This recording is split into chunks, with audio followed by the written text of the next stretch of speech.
Breaking news చూస్తున్నాం. తెలంగాణలో సంచలనం సృష్టించిన ఫోన్ ట్యాపింగ్ కేసులో కీలక పరిణామం చోటు చేసుకుంది. ఈ కేసులో ప్రధాన నిందితుల్లో ఒకరైన ప్రభాకర్ రావు ఈరోజు సిట్ అధికారుల ఎదుట లొంగిపోయారు. ప్రస్తుతం సిట్ అధికారులు జూబ్లీహిల్స్ పోలీస్ స్టేషన్లో ఆయన కస్టోడియల్ విచారణ చేస్తున్నారు.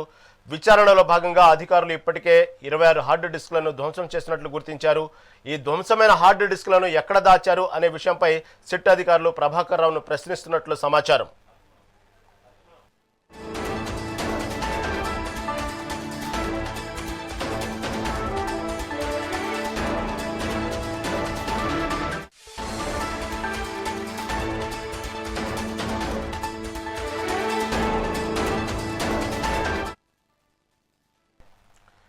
తెలంగాణలో సంచలనం సృష్టించిన ఫోన్ ట్యాపింగ్ కేసులో కీలక పరిణామం చోటు చేసుకుంది. ఈ కేసులో ప్రధాన నిందితుల్లో ఒకరైన ప్రభాకర్ రావు ఈరోజు సిట్ అధికారుల ఎదుట లొంగిపోయారు.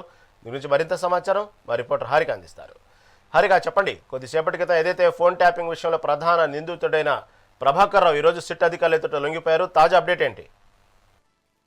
సుప్రీంకోర్టు జారీ చేసిన ఆదేశాల ప్రకారం జూబ్లీహిల్స్ పోలీస్ స్టేషన్ కు దాదాపు 10:50 నిమిషాలకి ప్రభాకర్ రావు స్వయంగా హాజరయ్యారు. అనంతరం అధికారులతో పాటు ఆయన్ను అదుపులోకి తీసుకొని పూర్తిగా విచారణ అయితే కొనసాగిస్తున్నారు. అయితే ముఖ్యంగా ఏదైతే ఆ 26 హార్డ్ డిస్క్ లకు సంబంధించిన క్వశ్చన్స్ చేసే అవకాశం ఉంటుంది. అంటే దానికి సంబంధించిన ఆదేశాలు ఎవరు పాస్ చేశారు, అలాగే క్లౌడ్ సంబంధించిన పాస్వర్డ్లు ఎందుకు ఇవ్వలేదు అన్న క్వశ్చన్స్ అయితే ఇప్పుడు రేజ్ అవుతున్నాయి.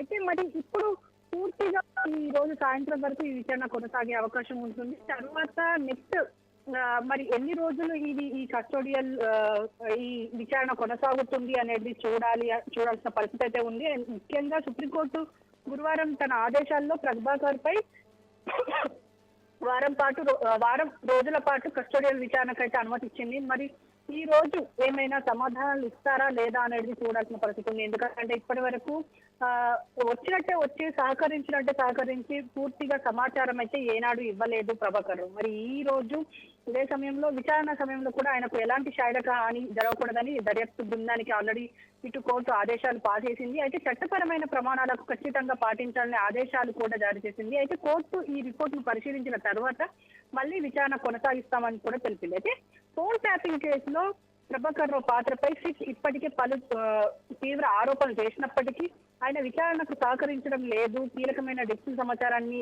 అందించకుండా దాటేస్తున్నారు అని చెప్పేసి కూడా ఇప్పటికే సిట్ అధికారులు ఇప్పటికీ చాలాసార్లు ఆరోపించారు. మరి దీనికి సంబంధించి ఈ ఐక్లౌడ్ పాస్వర్డ్లు కావచ్చు, ఇటు దీనికి హార్డ్ డిస్కుల ధ్వంసానికి కావచ్చు, వీటన్నిటికీ ఎవరు ఆదేశాలు ఇచ్చారు, మరి మీరు అంటే ఆయన స్మాష్ చేసిన డీటెయిల్స్ ఏమైనా ఉన్నాయా అన్న దాని మీద ఖచ్చితంగా ఈ రోజు క్వశ్చన్ చేసే అవకాశం ఉంటుంది.